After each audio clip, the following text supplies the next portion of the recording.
bien dans son job et bien dans son repas du midi, de cette fameuse pause méridienne. Vous savez, c'est l'expression qu'on utilise très souvent quand on utilise un mot pompeux pour dire « je vais déjeuner ».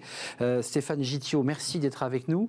Vous êtes le président de Cogent, 650 salariés, 300, 200 à Londres ? 80 à Londres, j'étais un peu gourmand.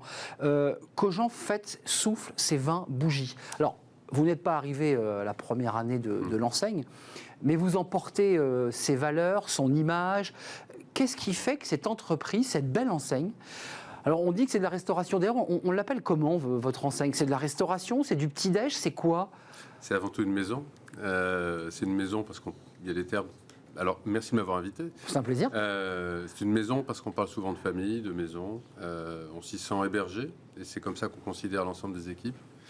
Et je pense que tout ce qui est valeurs fondatrices qui ont animé Alain Cogent au niveau de cette idée pionnière, mieux manger le midi, sainement, rapidement, avec un sourire, et où les gens se sentent bien pour y travailler. Voilà, en fait, la coque. Et si on a la chance de gagner de l'argent, on en distribue un petit peu pour faire le bien autour. C'est vrai, une entreprise qui a de vraies valeurs, desquelles ont découlé pas mal d'engagements. Ça n'a rien à voir avec les fast-food. Enfin, pour ceux qui nous regarderaient de province et qui n'ont pas de Cogent, qui n'ont jamais eu l'occasion de pousser la porte, il y a un petit côté cocon, il y a un petit côté de très bonne qualité. On a envie de manger tous les produits sucrés aussi. C'est quoi? C'est se faire plaisir, c'est manger sain, c'est se faire plaisir dans un espace où on a un peu de calme, parce que c'est des espaces souvent très calmes chez Cogent.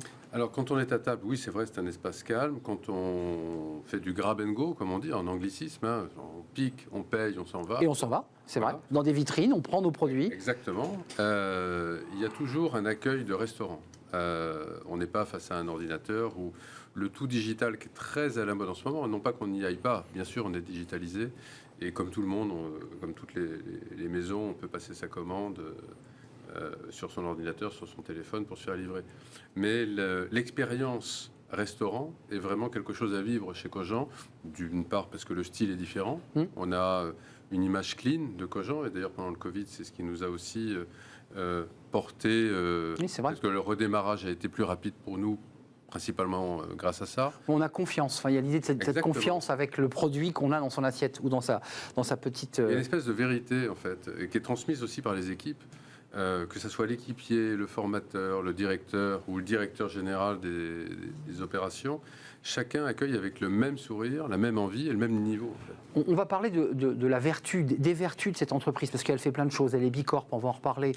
Elle est, alors c'est un terme un peu barbare, le tri 5 flux, on va en parler. Tout ça est un peu technique, mais c'est très concret.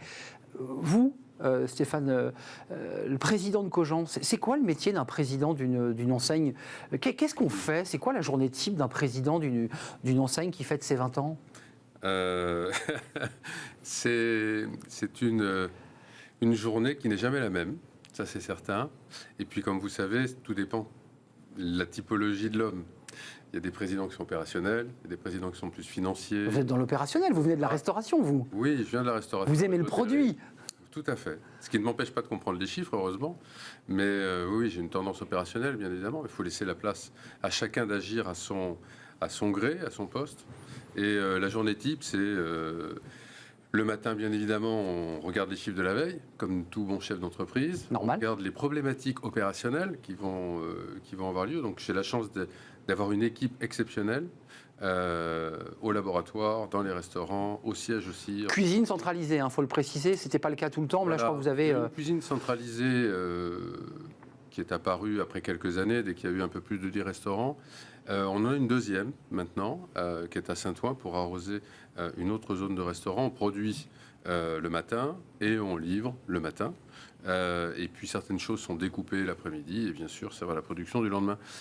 Nous avons à date 2 cuisines centrales à Paris et une cuisine centrale à Londres, où on a un peu moins de restaurants puisqu'il y en a 6. Voilà. Un petit mot, parce que je ne veux pas qu'on oublie le tri 5 flux d'abord, parce que c'est un mot barbare, mais vous allez le rendre très concret. Commençons par le tri 5 flux. Vous êtes Bicorp, c'est quand même un label très exigeant.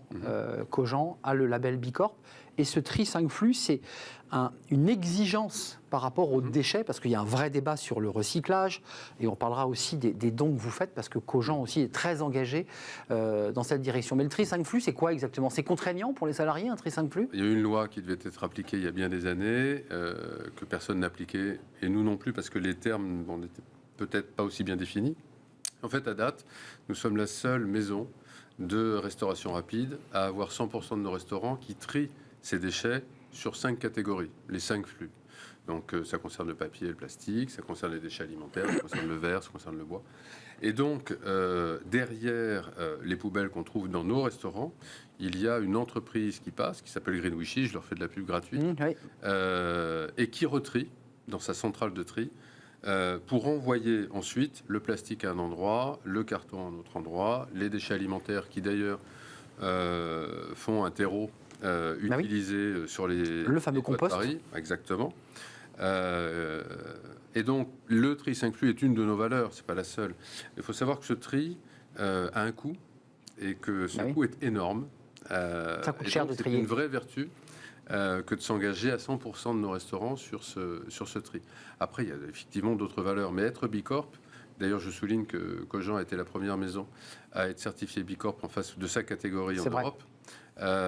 Et c'est très exigeant. Hein. Très exigeant, et on a notre nouvelle cotation, si je puis dire, qui est en cours, où on sait qu'on dépassera les 80%, parce qu'à moins de 80%, on ne peut pas se faire certifier. On n'est pas certifié. Voilà, beaucoup plus exigeant maintenant, et on est en très bonne voie pour continuer à être Bicorp. Il y a des sujets, là, vous l'avez vu, sur l'emballage plastique. C'est un vrai sujet qui traverse même Cogent. Je veux dire qu'il y a cette espèce d'image premium, de qualité, tant gustative que de qualité environnementale. C'est une réflexion que vous menez forcément. Vous dites, on a toujours été en avance chez Cogent. Il faut que vous le soyez sur le plastique aussi, j'imagine. C'est pas si simple. Sur le pack en général. En fait, 85% à date de nos packs sont éco-conçus. 96 avec ceux qui vont sortir dans un mois, donc quasiment la totalité. Et quand on arrive chez nous, il y a deux réactions. Ah, franchement, ils sont bien parce que les gens se sont renseignés ou sont pointus sur le sujet du plastique. Ou bien l'autre réaction, il y a quand même beaucoup de plastique chez Cogent. Comment ça se fait qu'une marque aussi engagée a du plastique? Mais il y a différents plastiques. Il y a le plastique que l'on prend, qu'on fabrique, que l'on prend, que l'on jette. Puis il y a le plastique en fait qui vient des bouteilles qu'on a recyclées, par exemple les bouteilles ou les pots.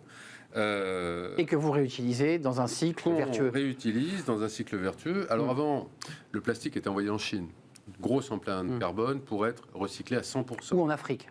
Et pour le cas qui nous concernait en tout cas, et maintenant c'est à Bayonne. Donc c'est parfait, il y a une usine de recyclage à Bayonne où nos plastiques vont, et les plastiques des autres vont, et on fabrique nos pots à salade, nos pots à dessert, en plastique 100% recyclé. Et ce qui n'est pas en plastique, mais en papier transparent, enfin en fibre de cellulose pour tout expliquer, les emballages des sandwichs, eux aussi ne sont pas en plastique créé. Non, absolument. Voilà. Et c'est biodégradable, ça se dégrade? Alors c'est interdit maintenant de dire que c'est biodégradable à partir du 1er janvier 2022, donc on ne va pas l'utiliser. La loi évolue très vite, il y a un trend. Alors je retire ce mot, c'est bon, je retire le mot. Le trend actuel, et c'est là où Cogent a été pionnier, pas seulement sur le choix des matières premières et les provenances, mais sur cette vision du futur et cette démarche RSE. Justement, le mot n'existait pas, on l'appliquait déjà. Vous étiez très en avance sur cette question. La marque employeur, les salariés qui poussent votre enseigne, alors vous recevez beaucoup de CV, il y a beaucoup d'étudiants, mais c'est du CDI. Il faut quand même préciser que les salariés chez vous, c'est 96, 18% de CDI, 100% de CDI. La marque employeur, ça compte. Aujourd'hui, les jeunes cherchent du sens, ils veulent une entreprise engagée. Ça vous aide, ça, pour recruter? Bien sûr. Bien sûr, si on prend les derniers sujets, alors c'est vrai qu'on a moins de soucis de recrutement que peut-être d'autres marques, parce qu'on est dans le trend depuis très longtemps, sans avoir cherché à être dans le trend, simplement par conviction. Et donc vous ne peinez pas à recruter, parce qu'il y a des pénuries de main-d'œuvre en ce moment. Il y a une grosse pénurie de main-d'œuvre. Pour l'instant, on doit être à la recherche de 10 personnes sur la totalité. Donc, vous voyez, ça fait partie du turnover, c'est tout à fait normal. Avant de nous quitter, qu'est-ce que vous allez faire avec vos collaborateurs? Parce qu'il y a quand même l'idée de la diversité aussi chez Cogent. Il suffit de pousser la porte pour voir que c'est une entreprise qui ouvre beaucoup, laisse de la place à l'inclusion, à la diversité. Ça, c'est très important. Il y a une fête, il y a un gros gâteau, il y a un énorme sandwich Cogent. Qu'est-ce qu'on fait avec les salariés quand on fête ses 20 ans? Alors, pour les 20 ans, la fête n'est pas encore définie, elle se déroulera l'année prochaine. Ah. On aura 20 ans toute l'année prochaine. En fait, nous n'aurons 20 ans que le 15 novembre qui arrive. Vous avez pris de l'avance. Mais on fait la fête toutes les semaines chez Cogent. Donc c'est sur ce. La fête, c'est un pot, on C'est organise. un pot le soir, on ne vend pas d'alcool. C'est vrai. On vend des jus, on a des smoothies 100%. Mais il n'y a pas d'alcool. Mais il n'y a pas d'alcool. Par contre, les jeunes boivent un petit peu. Et donc, on achète le champagne par palette pour les salariés. Le champagne par palette qui est redistribué ensuite sur le site. Exactement, et donc chaque semaine, il y a une fête dans chacune des maisons. Eh bien, je vous souhaite un joyeux anniversaire à vous, à toutes vos équipes, à vos 730 collaborateurs, puisque je pense à ceux qui sont à Londres. Vous allez souffler les 20 bougies de cette belle enseigne. Ce sera le 15 novembre, en tout cas officiellement. 15 novembre, c'était en quelle année d'ailleurs, donc 20 ans 2001. 2001, 15 novembre 2001, ouvrez la première boutique à la Madeleine, près de la Madeleine. Boutique qui existe toujours. Absolument. Merci Stéphane Gittiot, vous êtes le président de Cogent, qui souffle ses 20 bougies. Sans transition, là c'est une formule de présentateur télé, sans transition, smart philo. On s'intéresse à la philosophie. Oui, la philosophie c'est passionnant, mais ça peut aussi vous aider dans votre carrière professionnelle. Bah oui, c'est possible, on en parle.